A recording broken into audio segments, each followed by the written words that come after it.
Okay guys, back with some logs to showcase for you.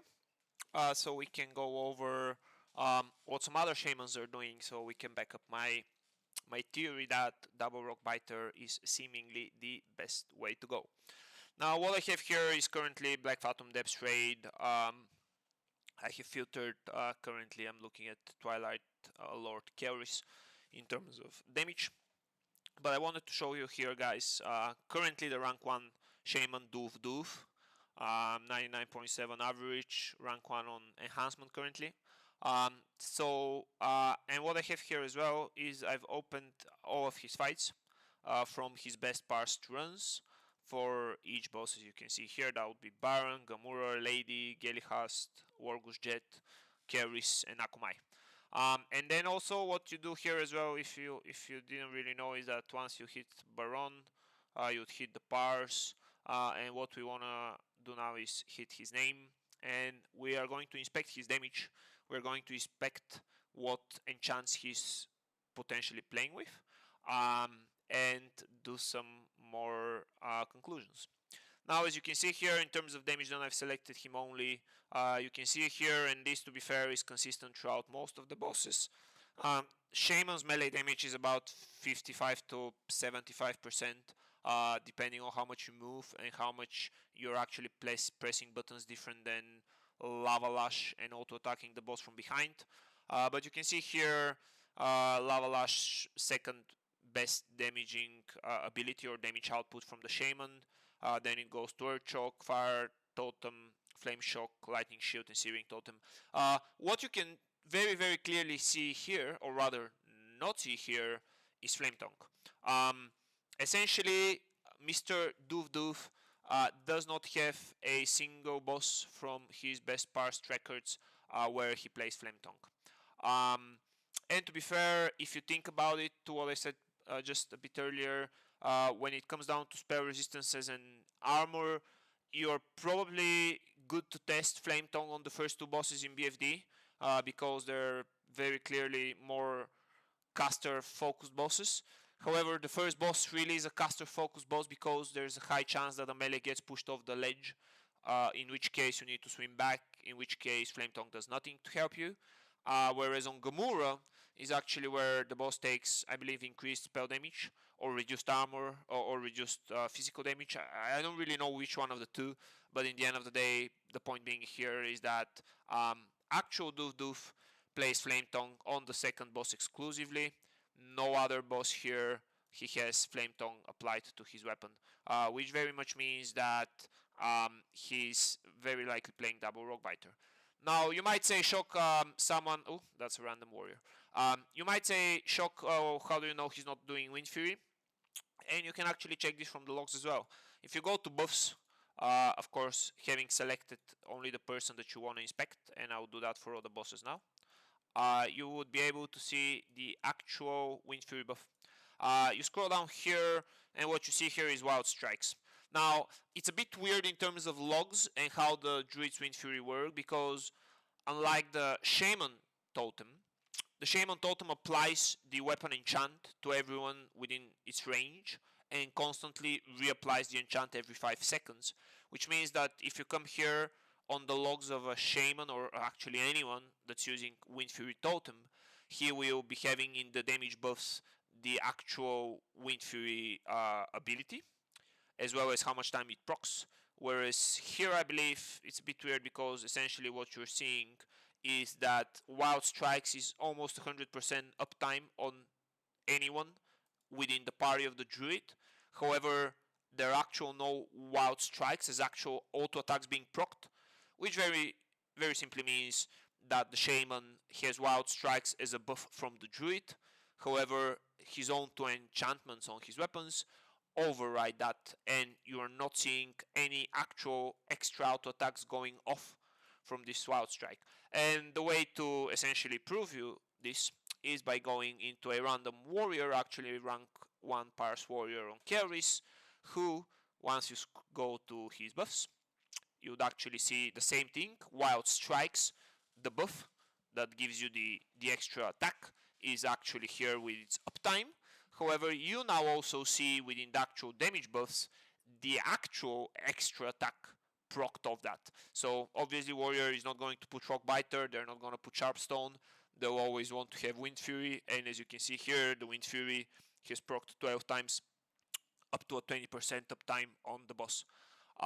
Whereas with the Shaman, as I can quickly go back over all the bosses here, you do not see an actual Windfury proc going out.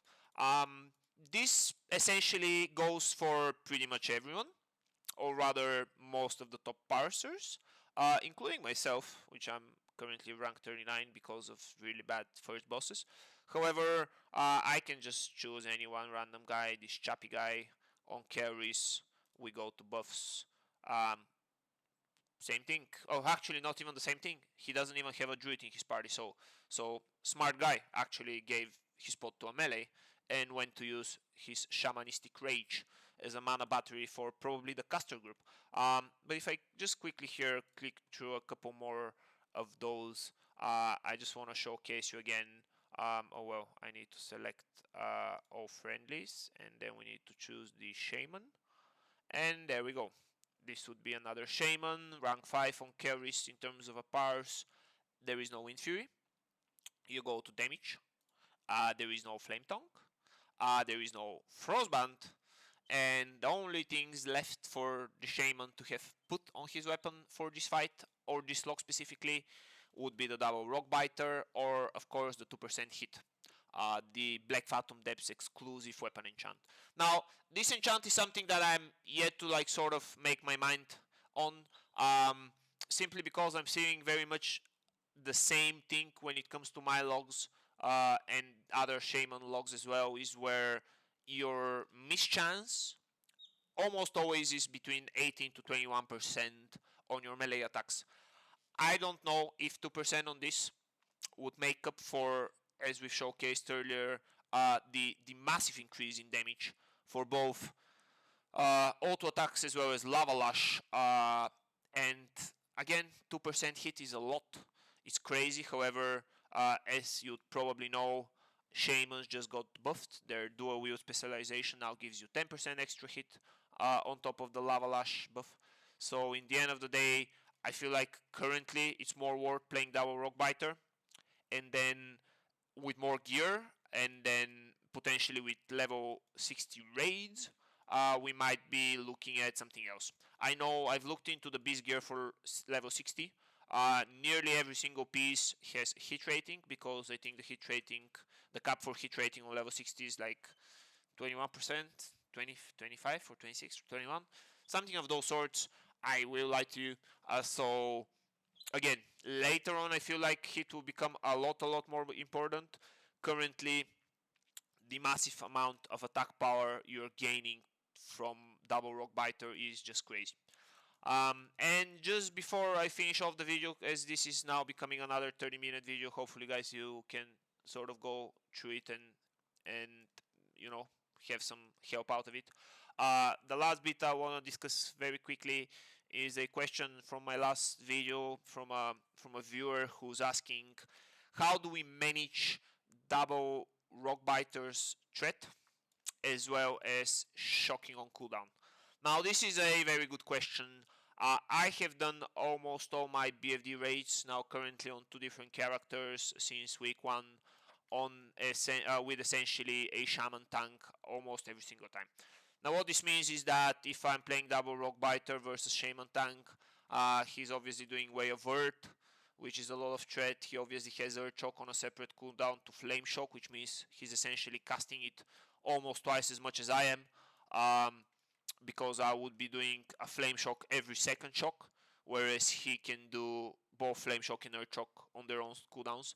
And then essentially what I'm saying is that with the shaman tank, I very rarely have threat issues. I'm currently experiencing problems on the Gamura boss, because I always go very hard very quickly, and then I end up taking a bit of aggro, which one hurts my parse because the boss turns around and starts to dodge and parry in front of me, but then also because I need to like keep a look on my health, use a shamanistic rage as a defensive cooldown rather than a offensive mana gain. And then essentially again, apart from Gamura boss, I think on the last boss on Akumai, there's been a couple of times where F2 can aggro. Again, mainly due to the fact that I'm using Earth Shock as part of my standard rotation, as well as the double Rockbiter providing so much threat. However, the tip I can give you is very simple. This goes a long way in Classic WoW, both for this phase, both for Season of Discovery, Era, and Hardcore. Threat is a very big thing in Classic, as you most of you know, which means that essentially when we engage the boss, we'd want to do a DBM pull timer of 10 seconds or whatever, 15. You'd want to have your tank running first, and what you really want to let him do is get a couple of auto attacks in. Get a couple of abilities in. If it's a warrior, put the sunders, wait till 4 or 5 sunders. Now why I'm saying this is because in the off chance you take aggro very quickly after the fight happens, this can mess up your positioning. This can mess up the entire raid's positioning. If you pull aggro on carries and he decides to start running around, as he's done once for me as well, then obviously the range group starts to move. You might have random people going to the dream rather than your dedicated people. For last boss, the bread doesn't really matter, but of course if you take aggro, you start and the boss start attacking you, you start getting the debuff that stacks on you, and then eventually you die. Or if you don't die, you might need to go and cleanse, which would spawn more ads. So in the end of the day, threat is an issue when you play such a high threat output spec, or rather build, with double Rockbiter and then Earth Shocks on cooldown. However, I can pretty much tell you that, well, one, this is the way to go, because as we've just showcased, most people are doing exactly that. And then also two, if you're now maybe debating the Earth Shock usefulness, as you can see here, just for carries, for the first parser on carries, Earth Shock is his third damaging ability, closely followed by Flame Shock. He has cast 6 Earth Shocks and 5 Flame Shocks, which essentially is exactly what I've mentioned before as well. You do Earth Shock every second shock. So you put in Flame Shock, which goes for 12 seconds on a 6-second cooldown. Right when Earth Shock comes in, you put that in, and then if the target was obviously alive, Flame Shock would be expiring just now, so you are able to put this in. And then what I wanted to finally address here, because there were quite a lot of comments, to be fair, guys, thank you very much on my last video, so it's really nice to know some people are taking some use out of those sort of guides. The last thing to mention as well here is that there is an option that you play Windfury in your main hand and Rockbiter in your offhand. Now, what this would mean is that you're dipping in the Rockbiter for the 140 attack power. If we actually go back to the Excel, that would mean that the main hand and the offhand damage are actually, well, this will obviously be like 45 because you have 40 here from Flametongue, but essentially this would mean that your main hand damage would be would stay the same. Offhand obviously would be lowered from Flametongue, but would still be decent. Now, Lava Lash would significantly go down because you don't now have Flametongue in your offhand. However, potentially the Windfury procs might actually make up this difference. However, again, I feel like Windfury is probably not going to be proccing fast enough or often enough. With every single reset, BFD is dying faster and faster for every single person, like every single pug, guild run, guild group, myself or you guys as well, because of course we get so much gear every single week, or actually every single 3 days. So in the end of the day, I feel like Windfury in the main hand and Rockbiter in the offhand could be something worth testing. However, I am sort of inclining towards this being still inferior to double Rockbiter. So yeah, this is, guys, pretty much for this video and the Rockbiter / Flametongue debate and testing. Do let me know if you have some feedback. Do let me know how your testing has maybe gone. I have unfortunately sold every single weapon I've ever obtained since getting those uber insane beast axes. So I actually had Meteor Shard. I had Callus Axes as well, which obviously is the second best thing apart from those blue axes. Never got on the raid drop dagger, but again with daggers it becomes a bit different because you're hitting faster. So Rockbiter actually gets I feel like more value, because more attacks with more attack power for bosses that die faster or targets that don't even survive like a full 25-second sort of cycle, where you can get the nice juicy hits, the nice juicy crits from your slow axes. Might be better. But currently, again, based on logs, based on testing, and based on pretty much what every shaman is doing, the double Rockbiter is the way to go. So yeah, that would be for this video, guys. Do let me know what else you might want to see as content. I know quite a few people are sort of excited for a BFD run, which I have reset for me tomorrow, going in with the world buff and the world buff, as well as the shaman buffs, because I actually did this week's raid before the buffs drop. So we'll do that. I'm looking to again drop in a BFD raid, sped up obviously on YouTube with some commentary. But yeah, do let me know what else you might want to see, and until next time, see you in Azure.